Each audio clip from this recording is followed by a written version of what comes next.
Communication যদি breakdown হয়, if the communication breaks down, তাহলে everything will go wrong. এই জন্য মনোযোগ দিয়ে শুনতে হবে, নোট নিতে হবে। ইলেকশন এখনো 5-6 মাস দূরে আছে, কিন্তু ট্রেনিং এখন নেওয়ার পরে 5-6 মাস পরে যদি এটা পুরা ফুললি ডাইজেস্ট করে ফেলেন তাহলে কিন্তু সমস্যা আছে। সুতরাং ট্রেনিংয়ের যা শিখবেন, নোট নেবেন এবং কারেক্টলি যাতে ডিসিমিনেট করতে পারেন, কমিউনিকেশন যাতে ব্রেকডাউন না হয়, এটা কিন্তু আপনাদেরকে মনে রাখতে হবে। আর our bottom line is, I tell you, our bottom line is, এই কমিশনের বটম লাইন হচ্ছে প্রফেশনালিজম অ্যান্ড নিউট্রালিটি। এইটা আপনারা এমফাসাইজ করবেন যে প্রফেশনালিজম অ্যান্ড নিউট্রালিটি যাতে ইনশিওর হয়, এইটা আপনারা এমফাসাইজ করবেন।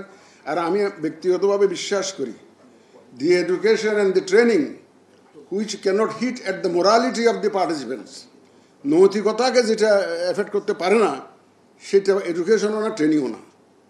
সুতরাং আপনাদের প্রত্যেকটা ট্রেনিং সেশনে এই নৈতিকতার বিষয়টি একটু বর্ণনা করে রাখবেন। এখানে না সিলেবাসে না থাকলেও নিজের থেকে হলেও অন্তত বলবেন, যাতে নৈতিকতার মানটা যাতে ঠিক থাকে, মানে যাতে প্রফেশনালিজম এনশিওর হয়, নিউট্রালিটি এনশিওর হয়।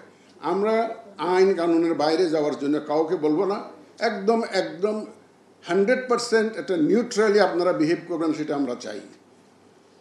দেন there will be ample scope for exercising discretion.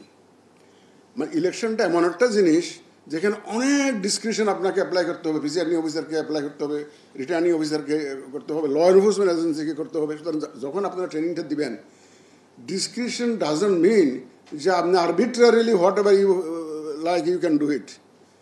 Description means judicious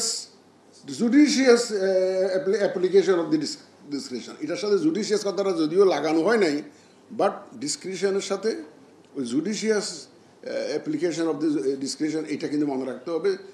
একটা যে কোনো ঘটনা ঘটলে আপনি যাতে জুডিশিয়াসলি যাতে এটা অ্যাড্রেস করতে পারেন, সেটা এনশিওর করতে হবে।